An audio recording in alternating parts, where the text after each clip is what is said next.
Hey, church, we're going to start today with a little bit of a game.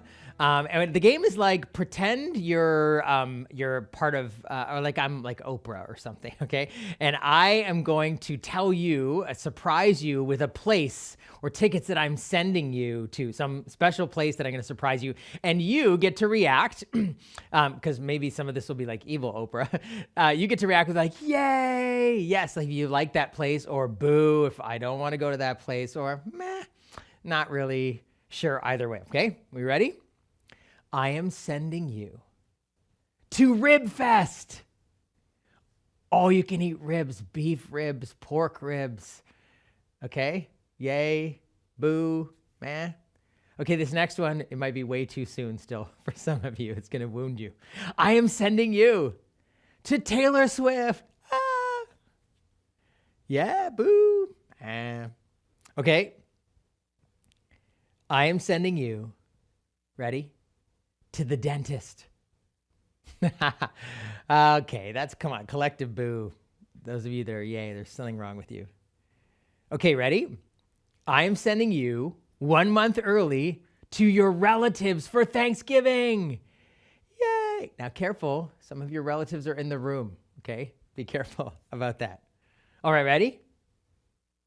I am sending you to a 24-hour nonstop country music festival. Yeah, some of you just lost friends in the last few seconds. You know this, right? Okay, ready? I'm sending you to a petting zoo. Okay, don't at me about PETA and stuff like that, okay? I don't go to petting zoos. And, ready? I got you front of the line tickets to go and renew your driver's license. At an MTO office nearest to you. Boo.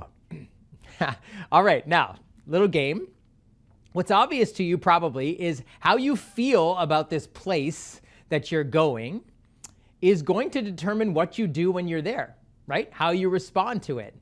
If you're there and you're like, yay, you'll be anticipating it. You'll tell other people about it. You might even thank God for it. You'll send pictures of it. You'll be sad when you have to leave.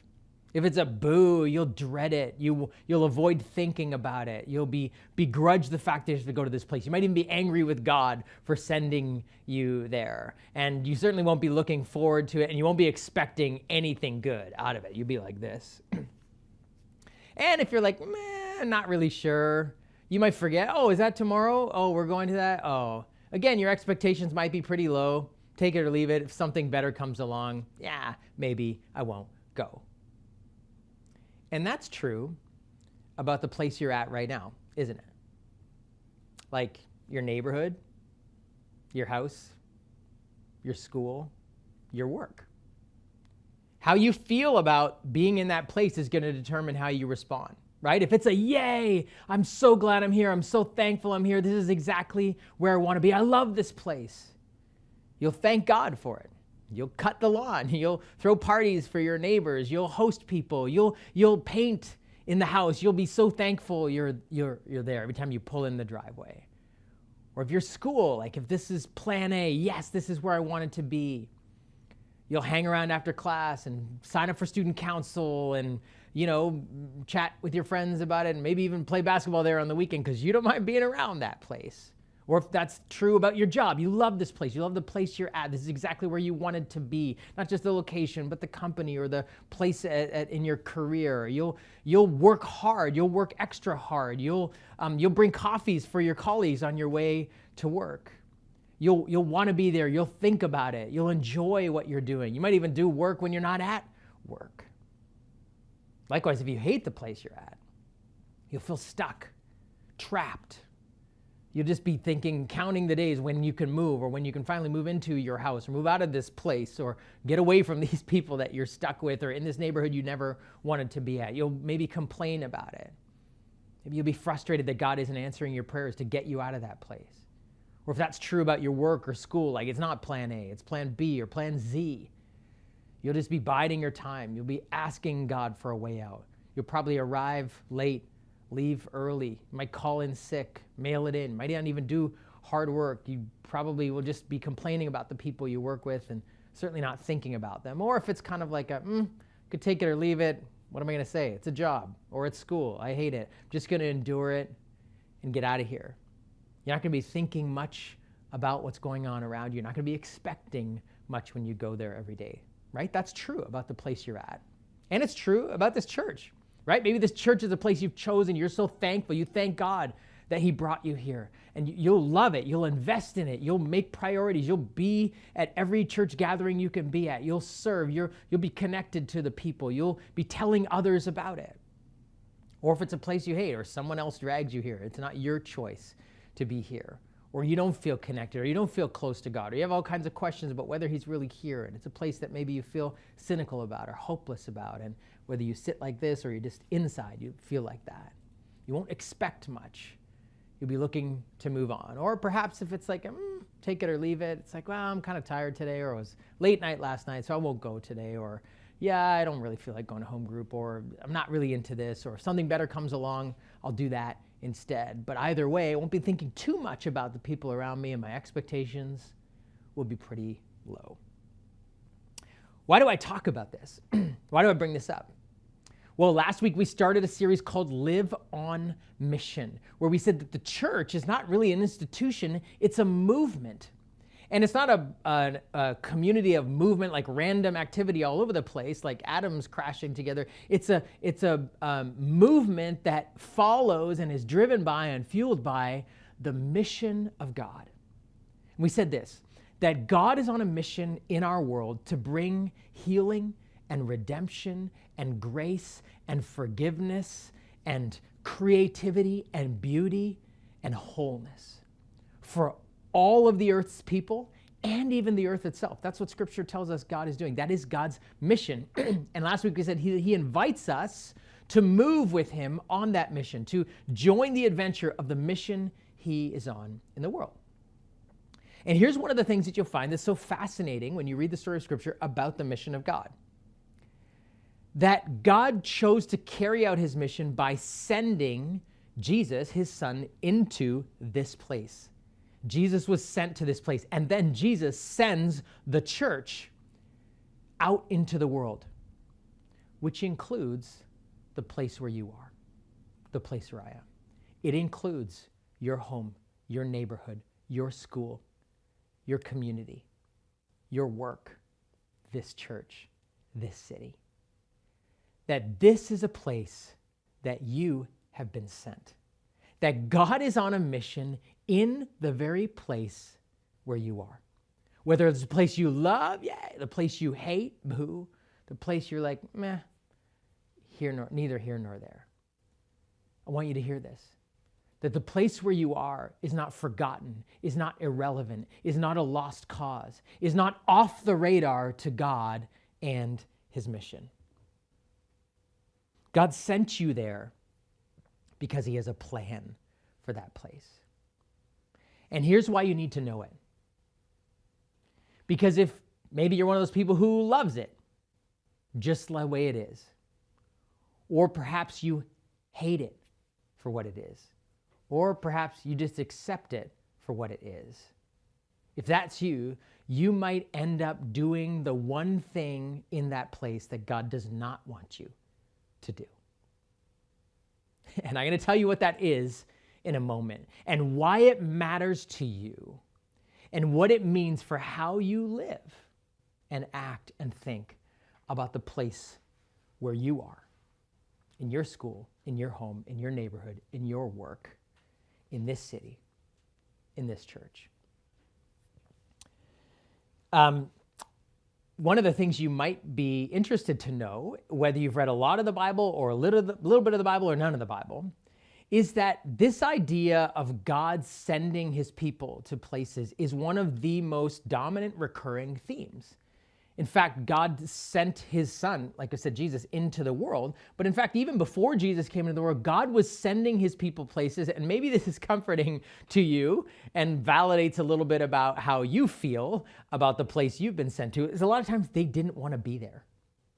And there's one point actually in the history of the people of God, kind of nearing the end of what we call the Old Testament, the first half of the Bible, where the people of God found themselves in a place they did not want to be. That place is called Babylon.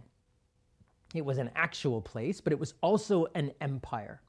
And the Babylonian Empire, about 2,700 years ago, so around 700 BC, was the most dominant, wealthy, powerful, and brutal empire on the face of the earth. And Babylon came and conquered Judah and the capital city, Jerusalem, where the people of God live, destroyed the temple, destroyed the city, killed the king, killed some of the royal officials, and then took a whole bunch of people and deported them to Babylon, exiled them to Babylon. And so Babylon was this place that the people of God found themselves that they did not want to be. They did not choose to be there. It was a place that represented trauma and hardship for them because they had been displaced, taken out of the place they wanted to be, taken out of the place they had invested in, taken out of the place that was home for them, forced to live somewhere else, and not just physically moved, but they had to leave behind not only their burning and destroyed city, but in a sense, their culture, right? Like they were meant to become Babylonians and be sort of have their culture washed away from them. They were meant to leave behind their religion and their God. That was why the Babylonian king burned the temple, was to say, hey, our God is great. And the Babylonian god's name was Marduk, destroyed your God. That's why your temple is. So you're going to leave behind your culture. You're going to leave behind your religion. You're going to leave behind your God. You're going to leave behind your family. You're going to leave behind your language. And you are going to become Babylonian. And so this was a place they did not want to be at. This was a place where, in a sense, they had felt like God had abandoned them, like God was supposed to protect them. And Jerusalem, their city, that was home. That's where God was. And now God was gone or had not protected them at all from being displaced and taken to this place they did not want to be. And in this place, God sends a message to them. And they needed a message because they believed that this place had nothing to do with the mission of God. That God was interested in Jerusalem, where they were from, and their people, that this was not part of God's plan, that this had nothing to do with God's mission. And so for some people, they hated it. They were like, no, we hate this place. And in fact, history tells us that some of them decided not even to move into the city. They stayed outside by the rivers of Babylon. Boney M. Right? They stayed outside, literally, and said, no, we're not going in this place because, in fact, we just need God to get us out of this. We hate this place. We don't want to be here. Clearly, this can't be part of God's plan. So, God, we're going to stay by the river. Come rescue us. And in fact, there were prophets telling the people, don't worry, this is not, part of God's plan. He's going to rescue you. Just wait here. This is going to be over quick. You're going to get out of this place. Of course, that's what people love prophets when they tell them what they wanted to hear, right? And that's what most of the prophets were saying. And so there were a group of people who hated it, wanted nothing to do with it. There were others, actually, who we know were probably tempted in a sense, and many who did, just eventually just disappeared. Just say, well, I guess if you can't beat them, join them. We'll just love this place. We'll just become a part of this place. Fine, we'll accept this. Whether we love it or we just kind of like, meh, what else can you do? Here we are. And God had something different in mind for them. For those that hated it for what it was, for those that loved it the way it was, for those who were like, well, let's accept it for what it was. God had something different, and it was the one thing he did not want them to do in this place. And I want you to listen to this passage of scripture, just a few short verses from the prophet Jeremiah of what God's message was to these people who were in this place.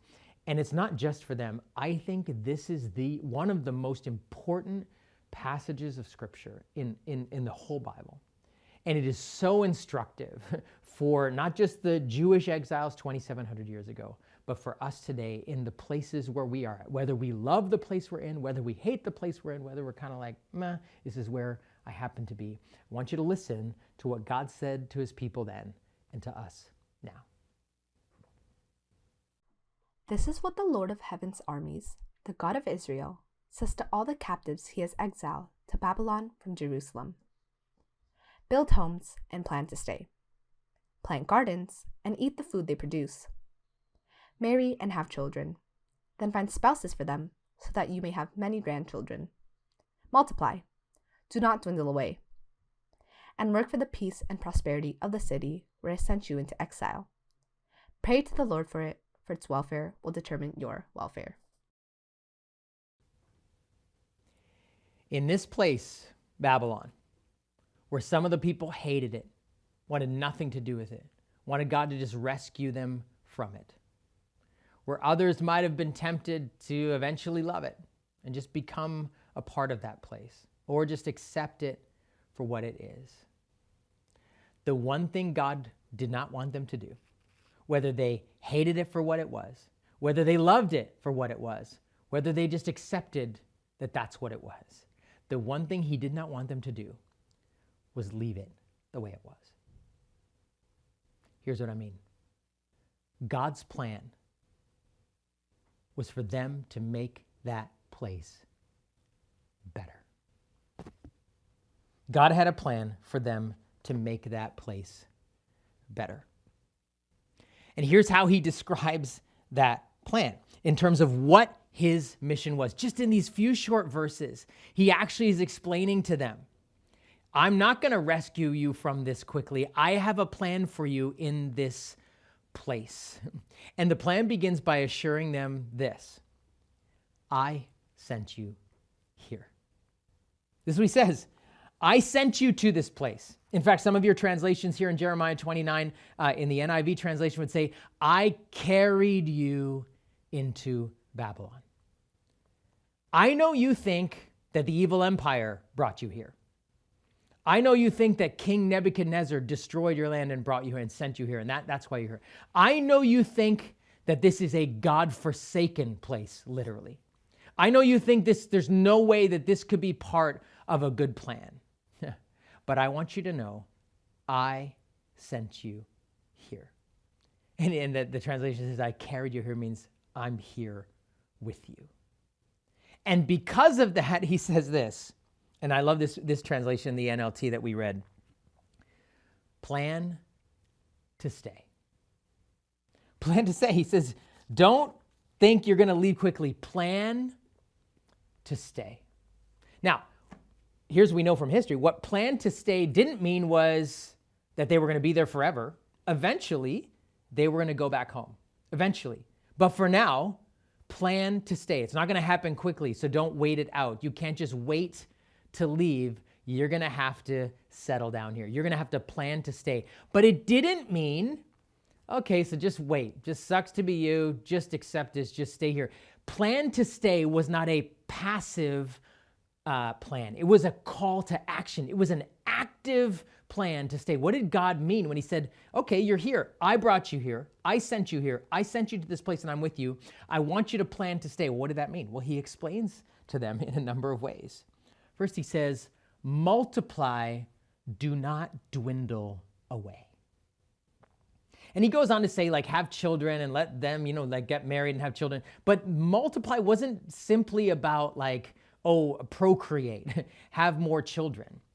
And so he says, increase, don't decrease, don't dwindle away, don't disappear, don't fade away, don't lose yourselves. And this is possibly for those who were tempted to just become Babylonian. Fine, you want to brainwash me? Fine. You want to get rid of my culture? Fine, change what God I worship. You know what? If you can't beat them, join them. Let's just disappear. Let's just melt away. Let's just be dissolved into the culture of Babylon. No, he says, don't. That's why he says, create more homes. Like, keep building yourselves as the people of God. Don't dwindle away. Don't disappear. Increase. You are the people of God. Grow.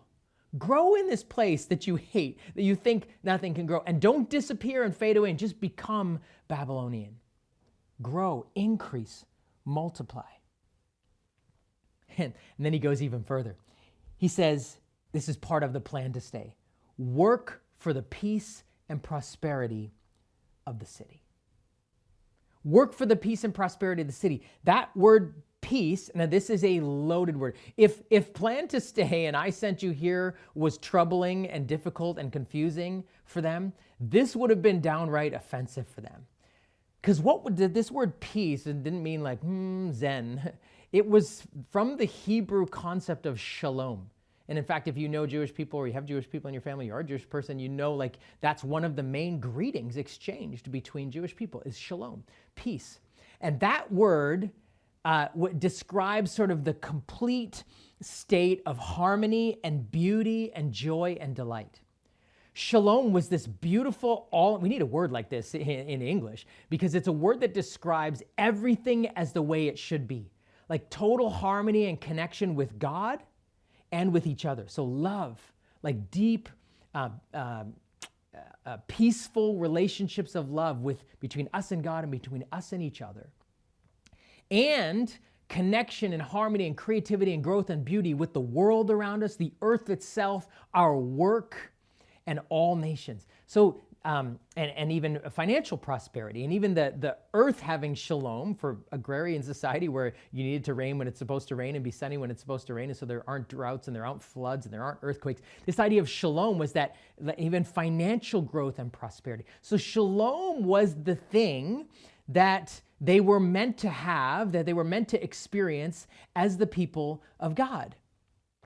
In a sense, you know when they had first experienced shalom? Eden, the Garden of Eden. Shalom was about, in a sense, heaven on earth.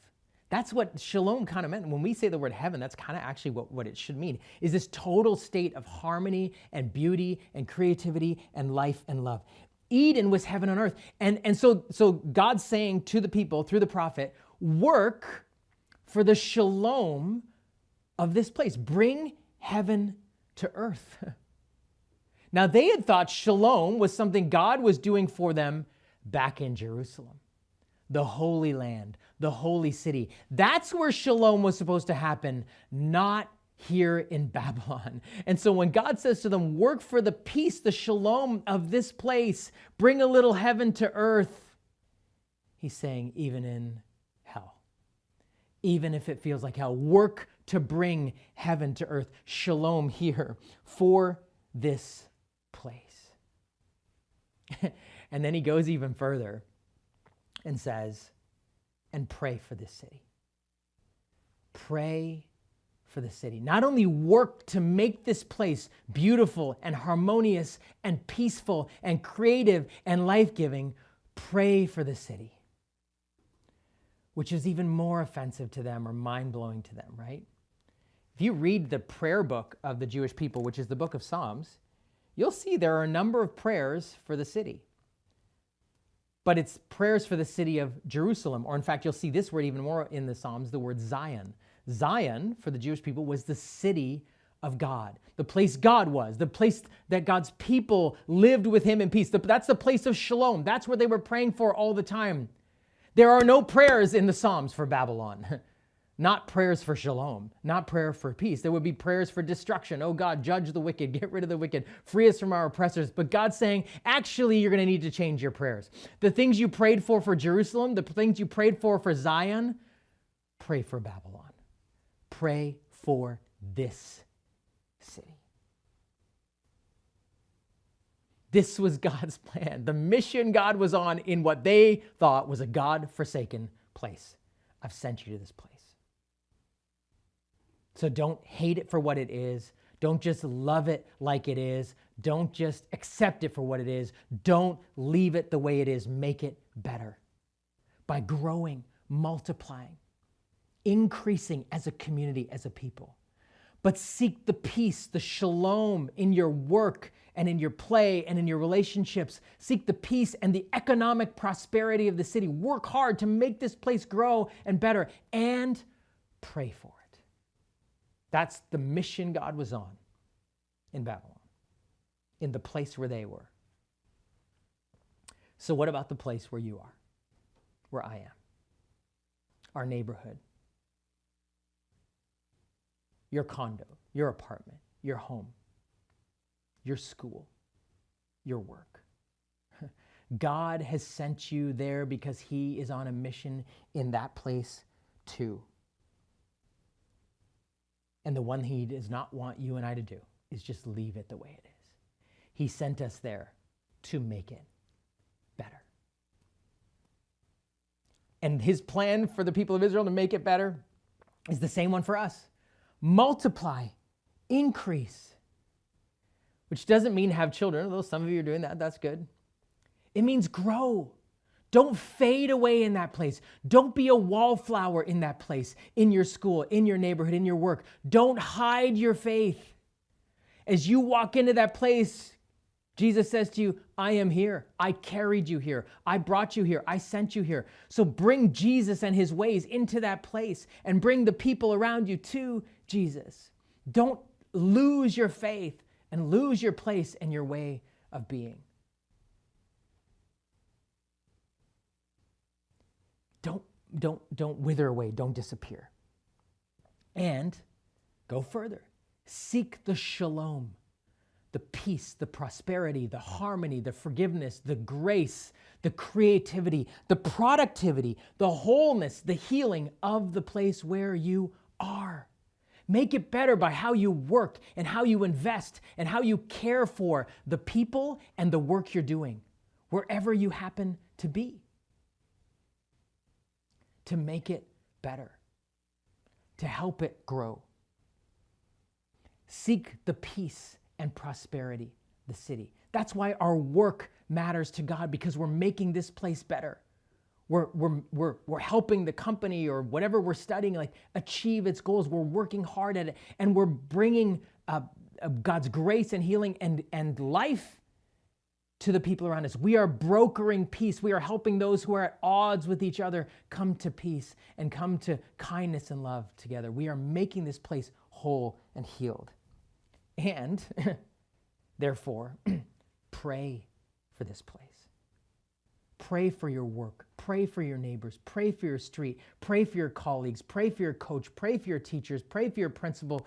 Pray for your boss. Pray for the people who work for you. Pray for, yes, the prime minister. Pray for this city, this country, this place where you are. And what about our church? The place we have been sent. For us, we've encapsulated what we think God's mission is for us in this place in these words: deep faith, wide embrace. Deep and wide. To be a people who grow deep in the love of God and in our relationship with God and in our faith. That's what it means to increase, to multiply, to grow in our faith, to not shrink away, to not fade away, but increase. And to widen our embrace so that we love the town and the city and the places and the people where we are and the people we serve. For us, multiply has meant we have 3 sites. We are a church, one church with 3 locations. And that's not easy to do. In fact, it would be easier to stay in one place. Then we all get to see each other, and then all the staff in one place, and we're not trying to, some of you don't realize this, you just go to the site you're at Bolton or King City or Vaughan, and we're like, yeah, this is good. But as a team and for people who are leading, it's more complicated. But it's better. We do it because they're opening new Walmarts and new parks and new banks in all of the cities and towns around the GTA. And it's the church's responsibility to open new communities of faith, to grow, to multiply, to not fade away and dwindle away, to not hate this place, so we just kind of endure it and say, I don't want anything to do with the way it is. To not just love it so much that we just disappear and saying, lose ourselves and lose our faith and just become products of the culture, or to go, I don't really care either way about this place. No, we're called here. We believe we're called to love and seek the peace and shalom of the town of Bolton, the town of King City, and the city of Vaughan. That these are places and people we have been sent to by God to grow and to increase. We want to make this place better, not just in our schools, not just in our homes, not just in our work, but as a church community together. And yet, as you know, it's hard. It's not easy. It's not easy to invest in people, to love and serve the place where we are. Especially if we feel like, I don't want to be here, or this is a God-forsaken place, or nobody cares about me here, or this is a hard place, or this is a difficult family, this is not where I chose to be, or this is not the neighborhood I wanted to be in, or this is not the house or the living situation I want to be in, or this is not the school I want to be in, or this is not the job I want to be in, this is not plan A. It's hard to invest and serve. It's hard to actually grow and multiply and increase in your faith rather than just disappear or be a wallflower, to be quiet and to fade away. And even to call it to some of you, I know one of my kids is in Christian school. We think like, oh, that's different. Like that's not a place. That's not Babylon. It's like, no, as you know, those of you who go to Christian school, whatever, not everybody there follows Jesus. It is a place you have been sent, and it is a place you are meant to grow and multiply and to bring the peace and shalom there. There is no place where the people of God are let off the hook from bringing God's mission and plan into that place. But it's hard to do, so why would you do it? Well, Jeremiah tells the exiles why they should do this very hard thing, to seek the peace and prosperity of the city, to pray for this city, this place they didn't want to be. Whether they didn't want to be there, they hated it, or they loved it, we're just going to disappear in it. Here's what he says. Pray for the city and seek the prosperity of it. Why? Because if it prospers, you will prosper. If it gets shalom, you will get shalom too. If a little bit of heaven comes down to earth here too, it'll touch your life as well. The very thing that you want, blessing, prosperity, shalom, the way to get it is by following God on the mission and the place he has sent you, to seek the peace and prosperity of this place, to pray for it, because your welfare, your peace is now tied up in this place. And if it grows and it prospers and it thrives, so will you. And so I want to give you a little prayer. It's actually not my prayer. It's a prayer that Jesus gave his disciples when they said to him, Lord, how should we pray? And you may not have realized this, but a part of the prayer that he gave them, which is now famously called the Lord's Prayer, perhaps many of you have heard it or prayed it before or grew up praying it. There's a little section of that prayer that is about shalom, that is about a little bit of heaven touching earth. This is what Jesus said as part of the prayer. He says to the disciples, hey, this is how you should pray in the place that you are at. Let your kingdom come. Let your will be done on earth as it is in heaven. Let your kingdom come. Let your will be done. Let heaven touch earth. Let earth be a little bit like heaven. Let shalom come here in this place. And so what if you, as you started your day or your week, as you entered the place where you are, as you drove down the street, pulled in the driveway, walked through the door, walked into the doors of the school, logged on for your day at the office, got on the bus to get there or to drive there? What if you said, in my school, as it is in heaven, on my street, as it is in heaven, in this house, in this room, as it is in heaven, God, at my work, as it is in heaven, God, in the city of Vaughan, as it is in heaven, in the town of Bolton, as it is in heaven, in the town of King City, as it is in heaven, in our country, as it is in heaven, in this church, as it is in heaven.